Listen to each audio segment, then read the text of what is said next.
Kalau di Ma'iyah kan tidak lulus semua sebenarnya. Nggak ada pemimpin kok mencalonkan diri.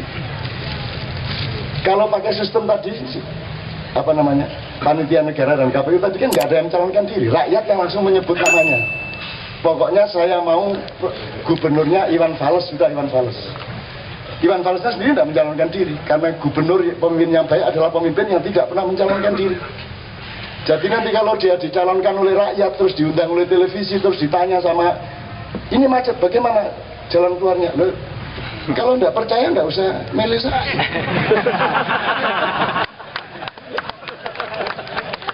Loh, kok saya dites-tes? Loh, saya kan nggak mencalonkan diri, nggak. Ya tapi kan harus ada strategi. Loh, strategi kok disuruh ngomong sekarang? Wong perangnya besok, maksud saya tunjukin sekarang strateginya. Wong mau tinju ngomong nanti kamu saya uppercut, terus baru kamu saya ya apa sekali ini? Mentah semua yang di televisi. Kalau dengan pemimpin sejati mentah itu semua acara-acara televisi. Kok gelem kon dites-tes kayak gitu? Anak saya umur 6 tahun aja dites psikologi tidak mau kok. Tidak mau anak saya umur 7 tahun itu. Sehingga IQ-nya di bawah 140. Kalau di atas itu jauh. Dia ditanya 76 ditambah 360 berapa infinity? Anak saya kok ditakoni. Aku gak tahu dites kebiyen. Saya itu dites tidak pernah mau saya. Jadi masuk psikologi itu sekian pertanyaan ini aku bisa jawab kabeh tapi mau jawab metu aku. Ya wong gendeng kok dites.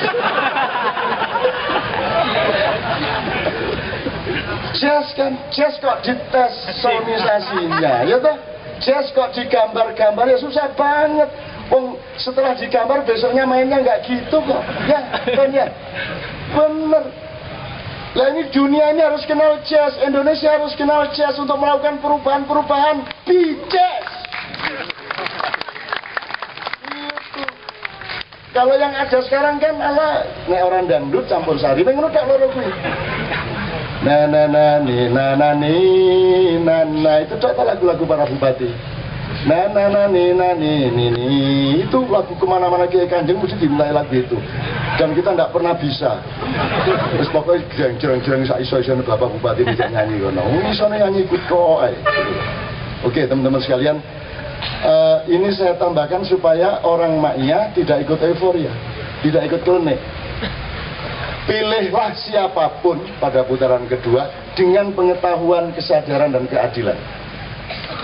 Kalau itu menghasilkan Jokowi, Jokowi kita junjung. Kalau itu menghasilkan Foke, Foke kita junjung. Asalkan torikot Anda benar. Kan begitu. Jadi saya jangan dicari pro siapa, anti siapa. Saya kok pro sama anti. Tidak ada pro, tidak ada anti. Imatan wasaton. 7 itu bisa naik ke 9, bisa turun ke 5, kan begitu, namanya juga 7 loh. Nah itulah Ma'iyah. Gitu loh, Anda punya pilihan sendiri dengan pertimbangan sendiri, makanya jangan ada pemilu bebas dan rahasia. Ini fatwanya Kiai Tohar, Toto Raharjo alias Gusdok, kepanjangannya dobol. Pemilu itu, pilgub itu bebas dan tidak rahasia. Nah rahasia, ya ini yang bikin bentrok. Orang tidak terbiasa jantan satu sama lain. Kan mestinya datang, oke lah, ngalah datang ke TPS. Pak, saya Jokowi, Pak. Kamu ya, oke, saya juga, biro, Jiro lupa oke, 15 Jokowi. Gitu dong, terang-terangan. Kita terbiasa berbeda gitu loh. Kalau diem-diem dirahasiakan, kita malah dendam satu sama lain. Betul enggak? Betul enggak? Jadi bebas dan tidak rahasia.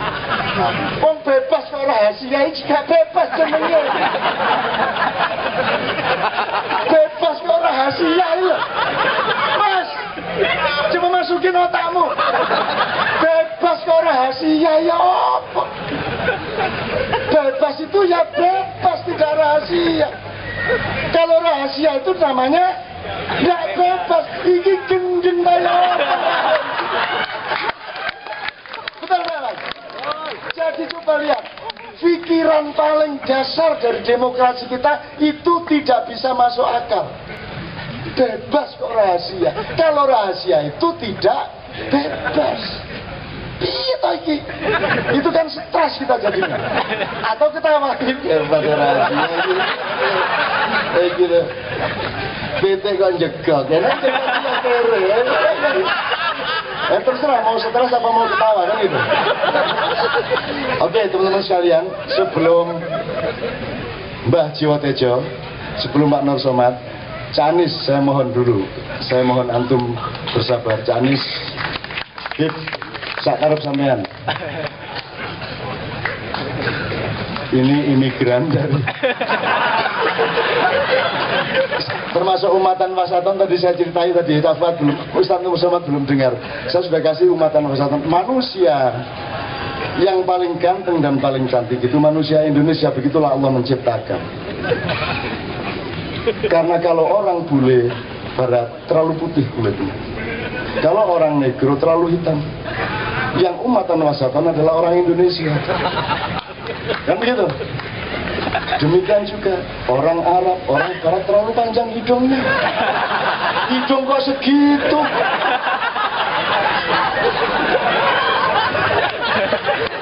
Terlalu panjang, nggak baik, berlebihan tuh nggak baik.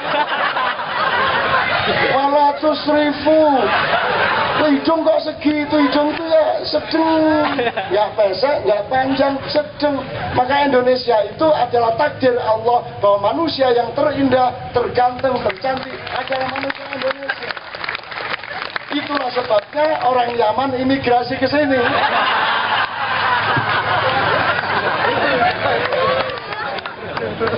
Astagfirullahaladzim. Ini umatan Wasaton kayak gini nih. Karena ini umatan Wasaton, Cak. Sebelum semuanya saya minta satu saja. Minta ikhlas semua. Serius. Fatihah sekali yang Islam. Serius sekali. Apa masalahnya nanti gampang. Tapi saya minta dengan amat sangat, kalau nggak ikhlas nggak usah baca. Yang ikhlas baca dengan ikhlas betul-betul, berikan pada sesuatu. Insya Allah Anda dapat sesuatunya nanti. Al-Fatihah.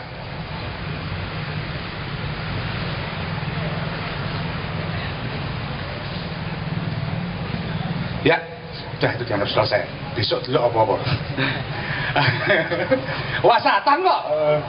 Jadi tampaknya yang perlu kita garis bawahi lagi tampaknya bahwa kita memang sering keliru, sering menerjemahkan macam-macam ini secara artifisial, secara keliru. Milih gubernur ya cara ngawur ya, cara janon. Tapi sebenarnya kita merindukan sesuatu yang selama ini kita kejar dan nggak ketemu. Kita ini pernah merdeka apa enggak? Dari diri sendiri juga. Kita ini pernah merdeka dari apa yang kita punya enggak? Itu saya pikir awal-awal Ma'iyah mestinya berangkat dari kemerdekaan semacam itu, dan kita nggak siap. Kita selalu lari dari kemerdekaan sehingga akhirnya kita menemukan penjara-penjara baru. Kita menemukan Fokel, menemukan SBY, menemukan Jokowi, dan kita anggap itu sebagai wakil dari keinginan-keinginan tersembunyi kita, padahal itu bukan. Jadi yang menjadi masalah pokok kita sebenarnya bagaimana kita menemukan diri kita yang sebenarnya. Dan itu tidak mungkin kalau kita tidak lepas dari, kalau istilahnya kuat tadi, menjadi orang asing. Kita tidak mungkin menemukan itu tanpa menjadi orang asing, termasuk asing pada dirinya sendiri, menjadi tidak mapan, menjadi itu istilahnya Kang Beben bro, menjadi jazz, nggak mapan. Air itu kita lihat, ini ilmu sederhana saja. Air itu yang berhenti namanya apa? Air yang berhenti itu namanya apa? Enggak, namanya apa? Anda sebut apa itu? Comberan. Semua yang berhenti berproses namanya comberan, termasuk Anda. Dan kalau kita berproses terus, kita jadi air, jadi berproses. Dan berproses itu tidak ke belakang, ke depan kan, bayangan Anda. Padahal Anda berjalan itu mundur. Tanya Ustaz Nur Somad ini. Quran menyebut bahwa sejarah ini mundur ke belakang. Yang sudah itu disebut Baina Aidin, benar kan? Di depan Anda itu yang sudah terjadi. Yang belum terjadi itu di belakang kan? Artinya kita berjalan itu selama ini dari yang kita ketahui menjadi yang ke arah yang belum kita ketahui. Dan itu mundur terus kan? Besok pagi ada apa kita nggak tahu. Kita berproses terus, dan untuk berproses itu kita butuh sesuatu supaya tidak mandek, karena manusia sering mandek, berhenti dengan yang dia tahu. Kita tahu kalau demokrasi begini-begini, kita berhenti. Kita tahu kalau ekonomi liberal begini-begini, kita berhenti di situ. Padahal sejarah terlalu berproses, dan itu mundur, kita nggak tahu. Saya kemarin dulu Cak pernah menyebut bahwa peradaban kita itu mungkin akan di lain waktu kita bisa bahas. Peradaban kita itu minus 10%. Loh, peradaban yang Anda lihat sekarang ini di mana-mana. Kalau Anda lihat dari penggunaan kapasitas otak manusia itu kan diberikan, Allah itu kan memberi otak manusia.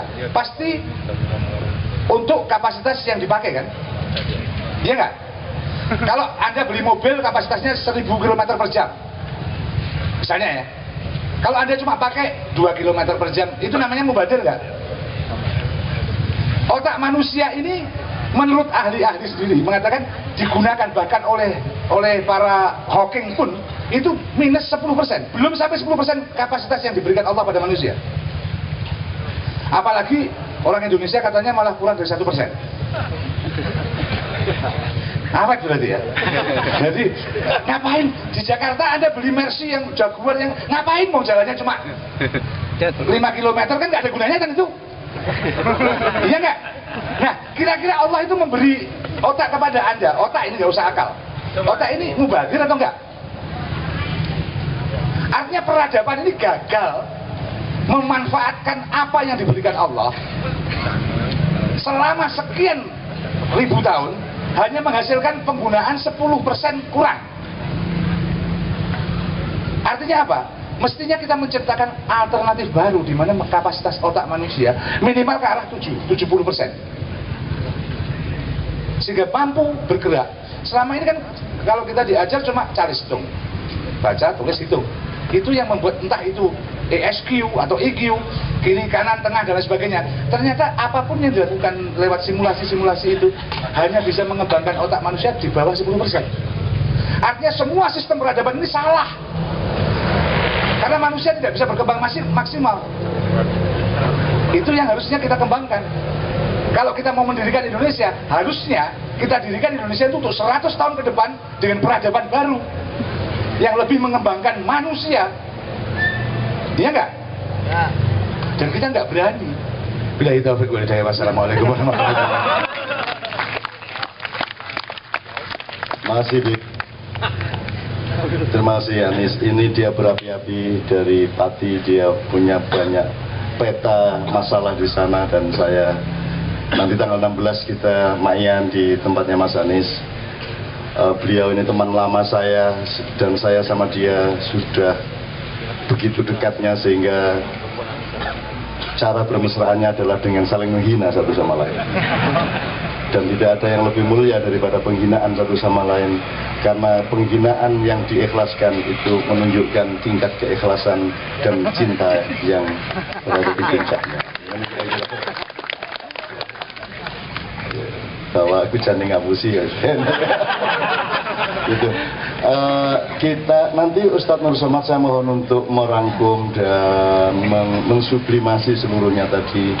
Tidak harus menguraikan apapun yang mungkin kita sangka kita perlukan, tapi terserah beliau untuk mensublimasikan dan mengkonvert ya, konversi dari seluruh bahan-bahan tadi menjadi satu mutiara, menjadi satu padatan atau kristal emas entan berlian untuk ilmu kita pada malam hari ini, sehingga itu nanti Anda pulang setiap ketemu persoalan Anda sudah punya kuncinya dan Anda terapkan. Karena yang diberikan di Ma'iyah ini bukan lemarinya tetapi kuncinya, bukan syariatnya tapi torikotnya. Karena cara untuk melakukan syariat adalah torikot yang benar dan matang. Nah, sebelum Ustadz Nur Somad memuncai, saya minta sahabat saya, adik saya, anak saya yang nakal, nggak karu-karuan, yang malam-malam nggak ada panas matahari pakai topi lebar, itu juga fungsinya kurang jelas. Itu Jo, tepuk tangan untuk Mas Jo.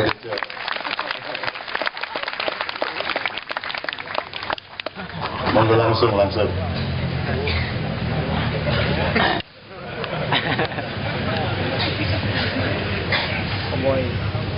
Fungsi topi saya sangat jelas. Kalau nggak jelas berarti Cak Nun agak melupakan bahwa perjalanan hidupnya juga gelap. Nek topian ini fungsinya, kalau ada di depan kita ada cewek nyusuin anak gitu ya, kita gini gitu. Ibunya nggak lihat, kita ngeliat susunya itu ada yang jelas. Ini gini nih, itu yang saya pernah ngalami waktu itu. Saya di Bandung sama anakku kan, aku tajak ada cewek nyusuin, lihat itu, tapi bapak bisa lihat, kamu nggak bisa. Jadi selalu ada fungsinya aja.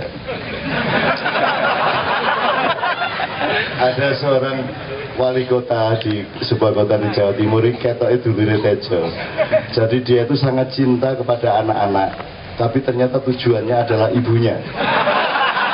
Jadi dia bagi kaleng susu beribu-ribu, dia kumpulkan ribuan ibu-ibu di alun-alun pada suatu sore yang rindang gitu, terus kabeh nyusoni sambil dikasih susu. Terus bupati ini keliling nganggo topi ngene iki.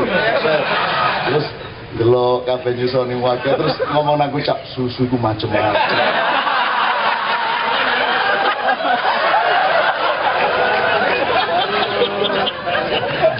Maaf Cak Buatis, ya untungnya di Indonesia ini ada NU, ini masih kayaknya kalau di Muhammadiyah nggak bisa kayak gini ya.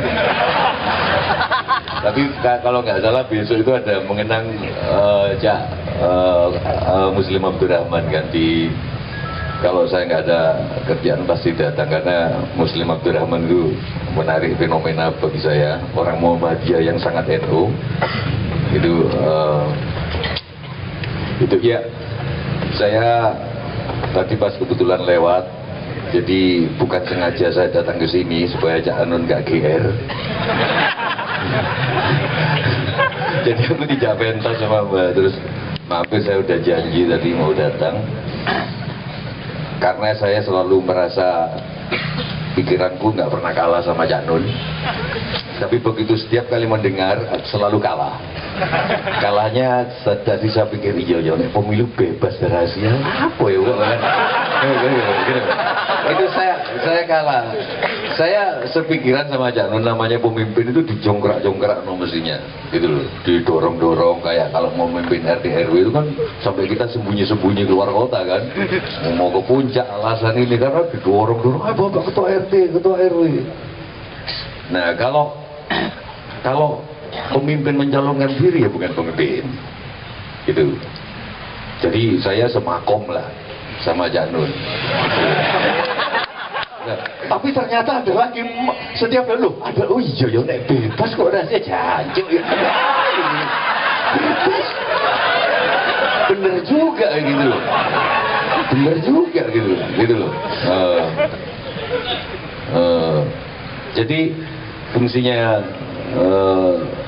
cuman kalau kita nggak kembali misalkan ke kerajaan, nggak kembali ke demokrasi, yang salah satu yang saya pikir-pikir ya, di Indonesia itu regenerasi yang nggak demokratis apa ya?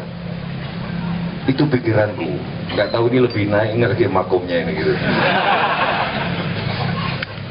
Karena misalkan Cak Nun sendiri nggak ada regenerasinya. Sabrang nggak, pinter, tapi kayaknya belum nyatu sama umat. Kalau menurut saya, Leto itu pinter, anaknya pinter, aku tahu. Tapi nggak nyawiji, ngomong nggak nyambung.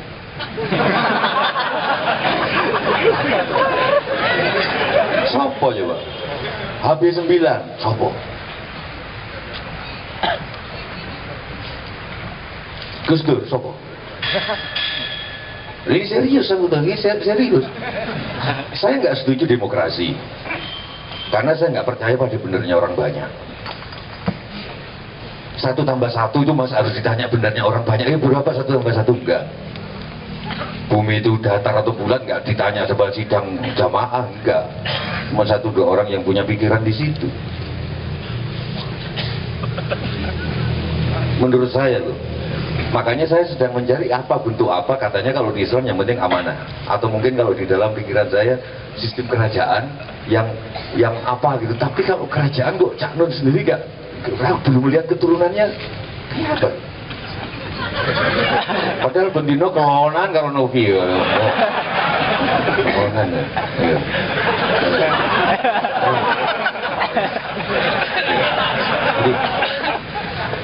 Enggak, bukan yuk SBY, sopo anaknya? Ano? Lolak ngene.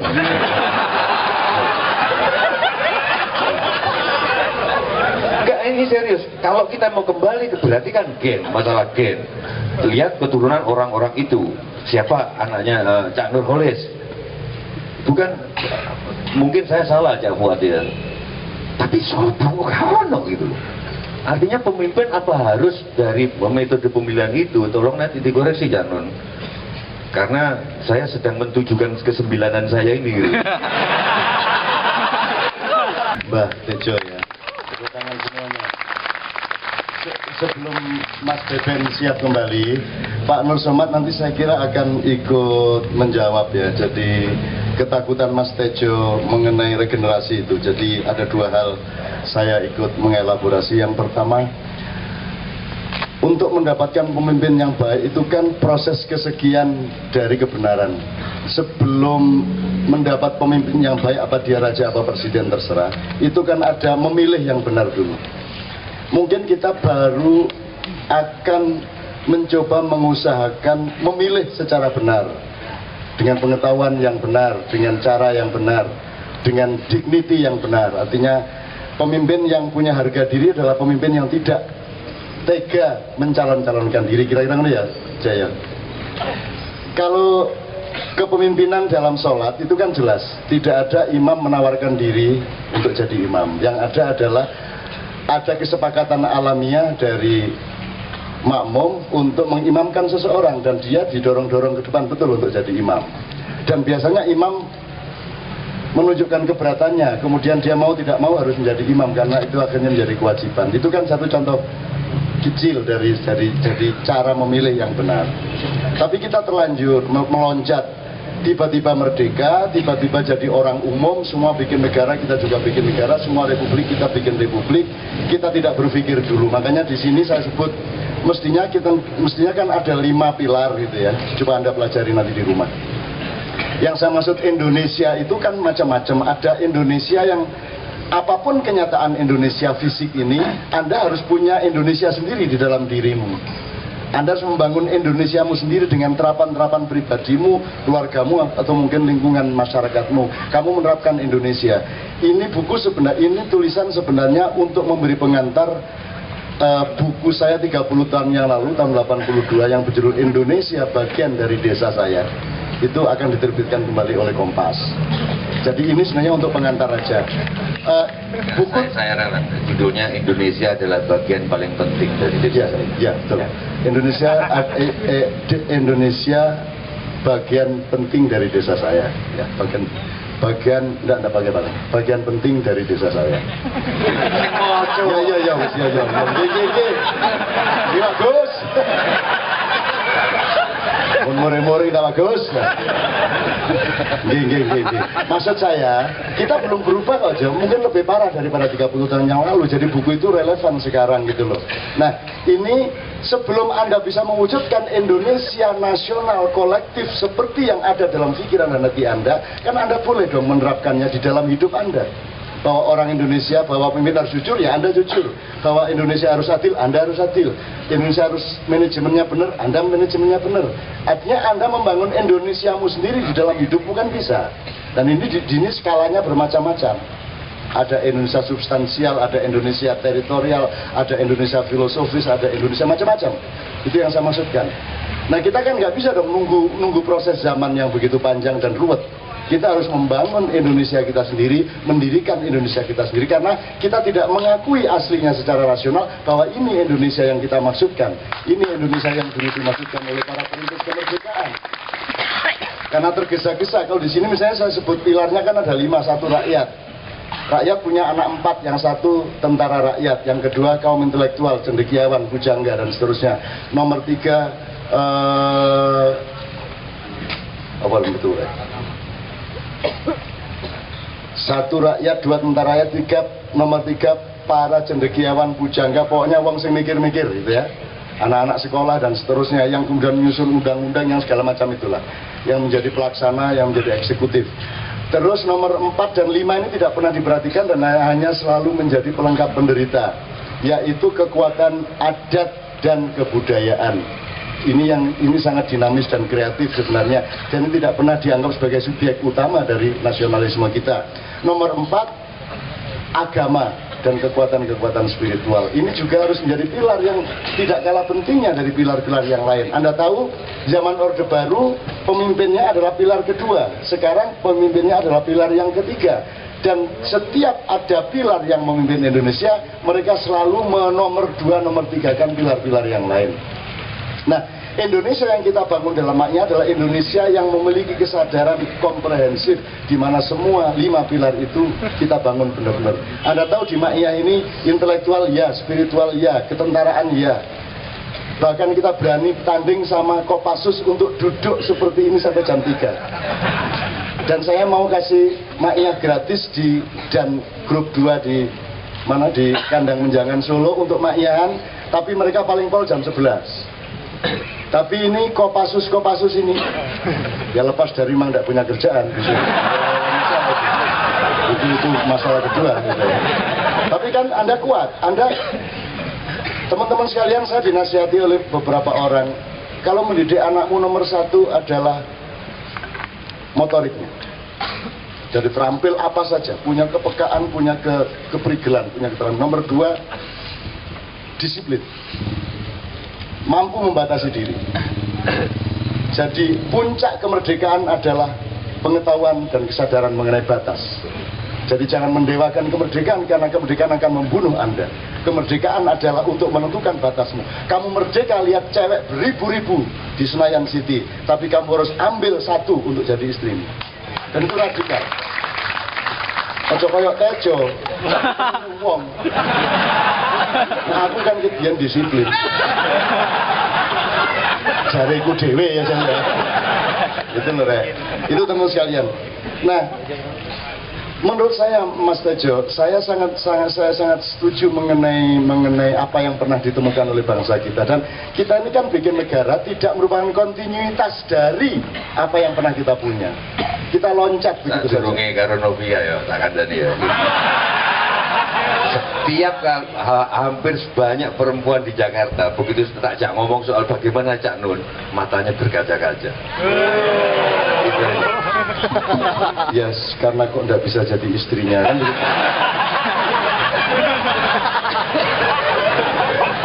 Ya nek ludruk-ludrukannya gampang lah ya.